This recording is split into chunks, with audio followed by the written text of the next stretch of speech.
Andy, a lot is said about professional development in the field of interpreting, and it seems to be on the increase.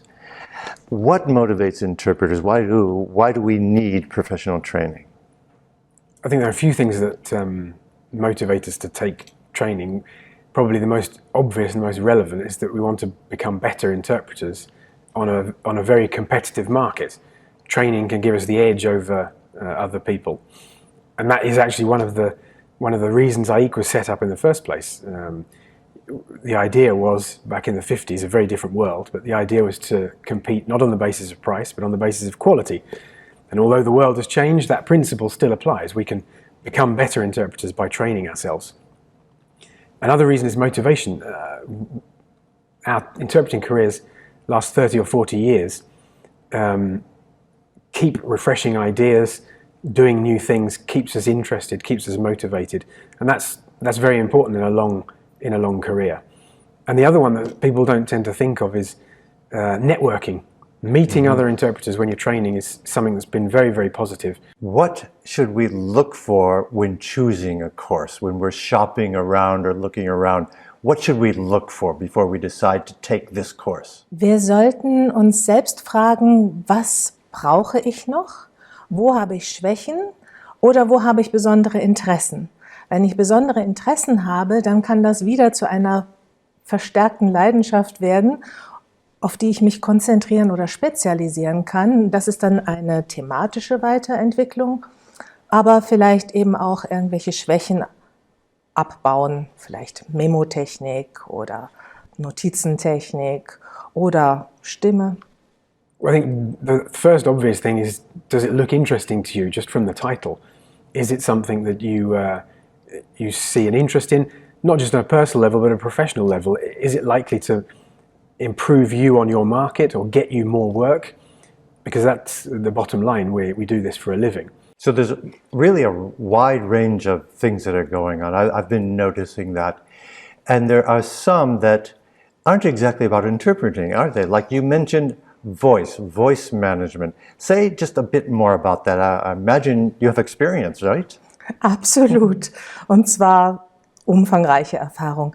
Die Stimme ist unser wichtigstes Instrument als Dolmetscher. Und nicht nur, dass wir Worte dolmetschen, sondern wir dolmetschen auch Gefühle.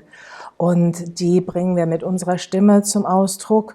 Das können auch schon mal heftige Gefühle sein. Und je nach Temperament kann es auch passieren, dass wir unsere Stimme überanstrengen. Und wir brauchen sie ein ganzes Dolmetscherleben lang.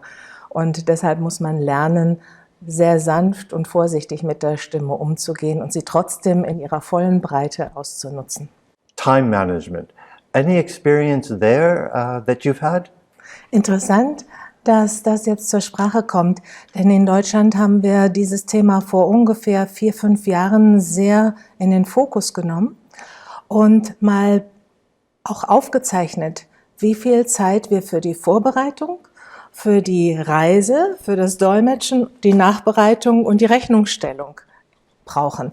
Und in der Tat, es ist etwa 1/3 Vorbereitung, 1/3 vor Ort und 1/3 Zeit, die für Angebote schreiben, Rechnung schreiben, Steuerberater und so weiter in Anspruch genommen wird. Tell us a bit about what AIIC Professional Development is doing these days, and then add on where, because maybe we want to go. Well, we run a lot of training of trainers courses, and we've had those pretty much everywhere across the world. In the last 4 or 5 years, we've done 4 or 5 courses per year. We do offer, and we have offered quite a lot of different types of courses, negotiating for interpreters, lecture type courses just with information.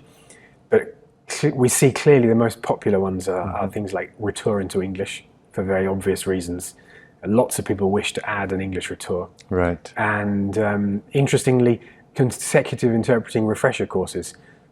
People feel a little out of practice, I suppose, because no one does very much consecutive. And the consecutive refresher courses we've offered have been in great demand and very well received. It's interesting to hear that this trend that you just mentioned,